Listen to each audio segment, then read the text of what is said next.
Why does hurting someone back never feel like justice? You felt it. That burning, angry urge to strike back when someone does you wrong.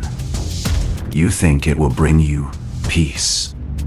You think it will make things fair. But the moment you actually get your revenge, the scales feel heavier. The empty feeling inside you is even louder. Why? Because brain science reveals a terrifying truth. When you seek revenge, your brain isn't actually looking for fairness. It's trapped in a 5,000-year-old survival loop. When someone hurts you, your brain's alarm system, the part that senses danger, goes crazy. It floods your body with panic and anger. At the exact same time, the logical, thinking part of your brain completely shuts down. In that moment, you don't want justice. You want a quick rush of relief. Brain scans show that just thinking about getting revenge triggers the brain's pleasure center. It's like a drug. You crave that hit. But the second you actually take your revenge, the pleasure drops to zero. High is gone. And what's left? Just the original pain. Still sitting there. But it gets worse. This feeling is so powerful that it doesn't just ruin your day. It can hijack your entire family bloodline. To understand how, we have to look at the exact same angry pattern playing out across 3 completely different times in history. Let's time travel. First stop, the late 1800s. The famous Hatfield-McCoy Feud. It supposedly started over a stolen pig, but it turned into a war where families killed each other for decades. Why? Because to the brain, a stolen pig wasn't just about money. It felt like a massive threat to their family's survival. An insult to one person became a reason for everyone to panic and fight. Fast forward 100 years. Swap the rural mountains for modern gang violence. A shooting happens not because of a real business strategy, but because someone's pride was threatened. The brain pattern, the danger alarm going off, the logical brain shutting down, is exactly the same as those mountain families. The weapons changed. The human hardware running the show? Exactly the same. But you don't need a weapon to be part of this loop today. Bring us to right now. Online cancel culture. When we see someone get publicly shamed online, our brains process it through that same ancient alarm system. We see a rule breaker. The internet tribe rallies. People type vicious comments, chasing that quick feeling of winning. But when the person is finally destroyed, do we feel safe? No. The internet just immediately looks for the next person to get angry at. The psychology of revenge proves that hurting others, whether physically, socially, or online, never puts out the fire. It only throws more gas on it. But why is this loop so stubborn? To answer that, we have to look deeper than the brain. We have to look at the pain we inherit from our past.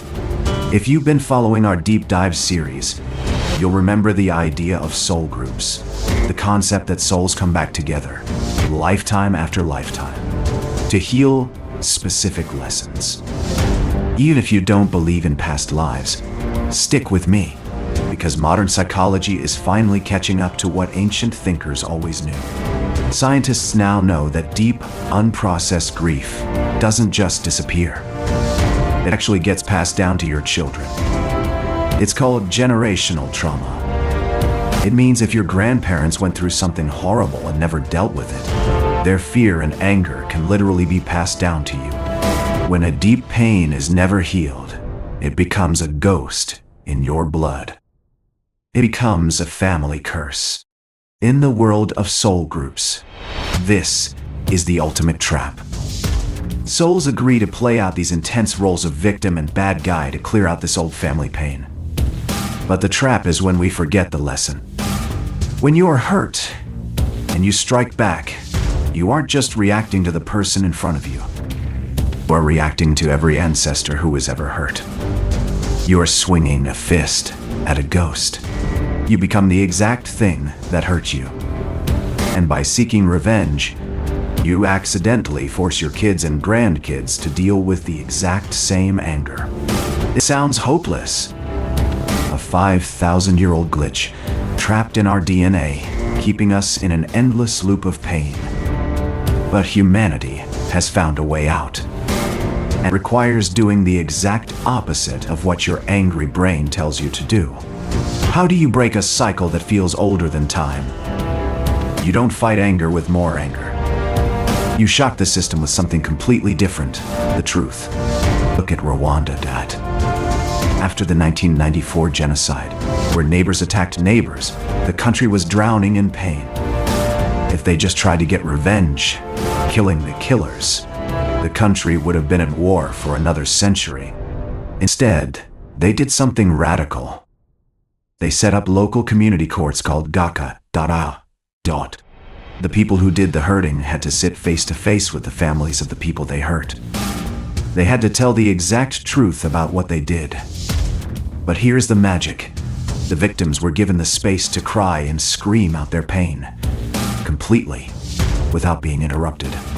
When someone is finally allowed to speak their deepest pain out loud, the brain finally lets go of the alarm. The danger signal turns off.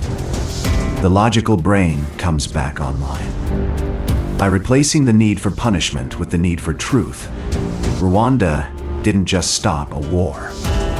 They literally changed how their people's brains worked. Breaking the cycle of violence requires a crazy act of rebellion. It means feeling the burn of the unfairness, but choosing not to pass it on. It is the ultimate way to take back your own power. Every time you are wronged, you stand at a crossroads. One path leads to that 5,000-year-old trap. It promises you a quick win, but it hands you a life sentence of anger.